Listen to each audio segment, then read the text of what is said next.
এই ভাবমুখ তত্ত্ব উপস্থাপিত করতে গিয়ে পূজনীয় শারদানন্দজি মহারাজ লিখছেন, শ্রী শ্রী জগদম্বা বা শ্রী ভগবান বা যে বিরাট চৈতন্য ও বিরাট শক্তি জগৎ রূপে প্রকাশিত আছেন এবং জড় চেতন সকলের মধ্যে ওতপ্রোতভাবে অনুপ্রবিষ্ট হইয়া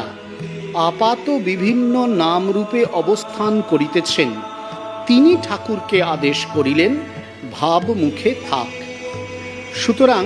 এই যে অবতার রূপে এসে জগৎ কল্যাণে ভগবান শ্রীরামকৃষ্ণদেব অবতীর্ণ হবেন,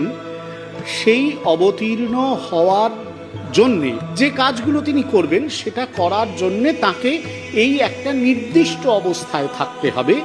ভাবমুখ অবস্থা,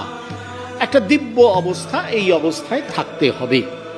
এবং সেই নির্দেশটি এসেছে কিন্তু এই জগৎ কারণ, যে জগৎ শক্তি, যাকে আমরা